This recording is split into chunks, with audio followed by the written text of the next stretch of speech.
Your clients found the house they like. They looked at you and said, we want to pursue this, let's write an offer.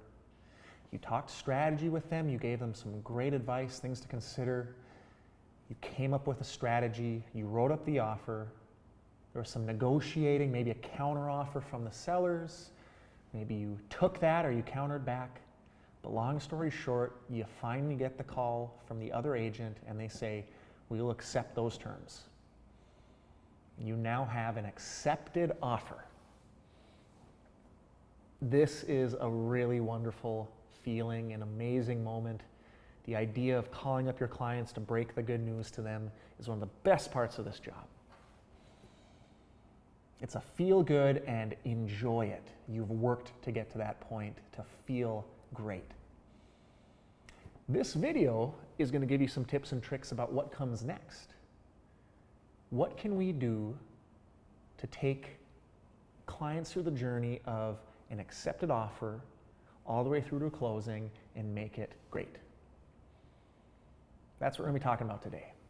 And again, like we talked about in the last video when it comes to writing offers, your market is different than my market, which is different than the other market across the country.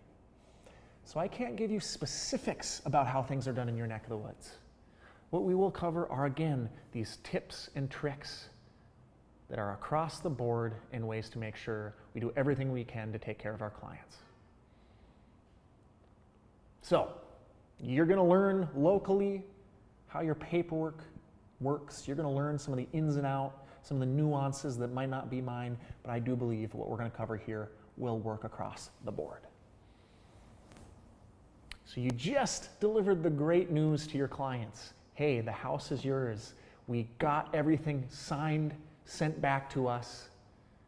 Maybe we have one initial we need to do to make it a fully executed, agreed upon purchase agreement. Maybe it's just sent back to us and by receiving it, it's fully accepted. Either way, celebrate and then debrief, or maybe even celebrate and rebrief. This is a great moment to be so happy for them, but what comes next is making sure they understand the road ahead. If you did the consult, you covered all this information, but let's not expect our clients to remember everything right off the top of their head. So we should do the celebration and then the rebrief, in which we remind them what are the immediate next steps we must be aware of that we must start setting in motion to get this process going. It's going to be different for everyone, but I'm going to give you what it might look like for us. We celebrate that they got an accepted offer, talk about how excited we are for them. We have that wonderful moment, and now we say, okay, so here's the next steps. Are you ready? Here's what it's going to look like moving forward. We're on to the next phase. The first thing is going to be earnest money. For us here, what I'd be saying is, earnest money, if you remember, is due within 24 hours of this acceptance. Can you get that earnest money to me so I can get it taken care of for you? Let's help them remember the details of that, how to go about that, what the amount is, who to make it out to. Let's coach them right then and there and make sure we identify the time they'll get that dropped off. All right, so that's what we're going to have happen right away. Now, do you remember the home inspection we talked about? Well, yes, our offer was contingent on a home inspection. So the day after our offer is formally accepted, the time frame starts for our home inspection contingency. Remind them of the time frame. We have 20 days to get this done. If you remember, it is up to you to schedule the home inspection. I gave you that list of home inspectors. Do you still have that, or do you need me to resend it to you? If you can reschedule that tomorrow too, we'll just have everything ahead of schedule. We don't have to worry about any of these deadlines coming up too soon. If we get that done, we're in really good shape. Now again, that's how it might look for us. You're probably a different story, but I think you'll get very familiar. What do the immediate next steps look like once an offer is accepted? How can we articulate those and make sure we remind our client of those? That's something we should have told them about in the consult in the first place. How do we double down and remind them right then and there and make sure we avoid any hiccups like them forgetting about earnest money? We could avoid that if we do this the right way, right when the offer is accepted. Celebrate and rebrief. Now they know what to expect. Now they know what they must do. Now you can follow up to make sure it's gotten done. Have they dropped off the earnest money? Have they scheduled that home inspection? When is the home inspection set for? One of the biggest things we should be doing across the board, no matter what it is, to get them prepared for, we should make sure we double down on the costs, help them remember any costs that are coming up, help them remember any timelines coming up, and of course the deadlines. So we do that to get the ball rolling, to be on top of it. Now the next thing we should be practicing is the 48-hour file policy. There's a lot of cases out there where realtors get an offer accepted, but they are so sloppy with the paperwork organizing. They fail to get their agency paperwork put together with the offered paperwork, the agreed upon purchase price paperwork, and all the disclosures, any other forms required. It is just a mess. They're struggling to get to the lender, to the company handling the closing, and sometimes there's a delayed closing because the agent failed to get paperwork to those parties. That is a nightmare. Let's be on the ball. Let's enact a 48-hour policy for paperwork for our file. From the moment an offer is fully accepted, we have 48 hours to get everything put together, wrap a bow on it, and get it sent off to the parties that need that file. The faster we get that completed paperwork to a lender, to the closing company, the faster they can get to work on their end to make sure we close on time. That is quality service. Let's hold ourselves accountable to that 48-hour policy. Let's get the paperwork organized. Do not be the reason there's a delayed closing just because you're a little disorganized. That is unacceptable. 48-hour paperwork policy. Get your files in like that. How do I find time for that? I think you already know the answer. As you get a file, block off 30 minutes of untouchable Pomodoro-type time. This is quality service, and your clients deserve it. What else do we have here? What else? So you told your clients what to expect for the time frame. How about you help yourself stay organized about the time frames, everything that's coming up, the deadlines for all your clients. Put it in your calendar. Put it in your CRM. Schedule reminders. Schedule the due date for the inspection contingency, the due date for any other contingencies out there. Not only schedule the deadline, schedule the halfway point.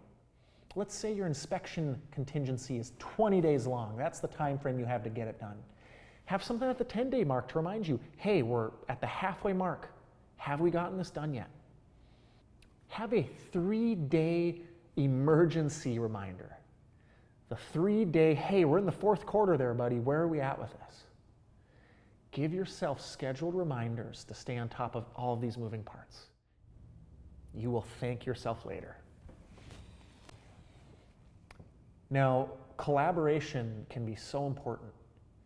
Making sure the lender is on top of everything, making sure the closing company is on top of everything, is everything you can do for your clients. You can't do the lender's job for them. You can't handle the closing for your clients, but you can check in and offer any sort of proactive service. So you should schedule regular check-in times with the lender and closer for your clients. Call the lender up, email the lender and say, hey, checking in, want to make sure you received all the paperwork. Is there anything else you need from me? Are you in good shape? Hey, checking in, any updates on the appraisal? Is it back yet? How are we doing? Are we looking like we're on time for closing? Anything you can do to regularly stay in touch with them to make sure you can put feelers out for any potential red flags, the more power to you. Plan regular communication, collaboration with the other moving parts of this process. Now, we talked about this earlier in a previous video. A lot of times, at least in the experience of mine and working with other realtors around the country, once we get past some contingencies, there's often a lull as we wait for the closing to actually happen. There's a period where as realtors, we're just kind of twiddling our thumbs, waiting for information to come back. Here's an opportunity. A lot of realtors might not communicate with their clients at all during this lull. There's nothing to talk about, they'll think. We haven't got word back on the appraisal. We're not close enough to the closing for me to have a reason to call them. I think here's an opportunity to practice a power of moment type moment. How can, out of the blue, how can you do something for your client that really ups the quality of service, that ups this relationship they've had with you? This is a great opportunity where there's no expectation for you to be getting in touch with them, to surprise them with something. Think of the Ford-based information you found out about them, something they love, something they enjoy. How can you use that in the form of a gift? How can you use that in the form of inviting them to do something with you that's out of the ordinary that they might enjoy? Maybe you say, hey, I know we're still waiting for word back on this thing, but we're so close. I know you love craft beer. Heck, let's go for a beer at the brewery downtown. Let's do a little preemptive celebration. Don't want to jinx it, but hey, let's celebrate early. You don't have to do that, but wow, that's a cool, unique thing that people will appreciate as far as, wow, hey, my realtor, they really wanted to get to know me, wanted to connect with me. They didn't have to do that. That's quality above and beyond service there. So at some point, when you're just waiting for the other entities to do their work to get word back to you, don't let the days just go by without talking to these clients. Find a way to plan a power of moment opportunity. Go back and rewatch that video if you need a refresher. Start thinking of all the cool moments you could give to people to create raving fans. And then lastly, hopefully everything comes back great. And if things came back with issues, you negotiated them successfully. Now you've got a green light to close. How are you going to make that closing day special? That is another amazing and necessary power of moment opportunity. How do you make that closing so memorable? How do you make that special for your clients? And I'm sorry, I'm not talking about giving them a branded pizza cutter. What can you do based on who they are? What can you do based on what they care about to give them an amazing moment they won't ever forget? If we remember what the power of moments says, clients remember a peak moment of an experience, and they remember the end of an experience. How do you make sure that ending is amazing? If you can crush that, if you can curate an amazing moment for them based on power of moments, you very well have set up the chance to have a raving fan, someone who'll be more than willing to give you referrals, which I'm sure you would not mind.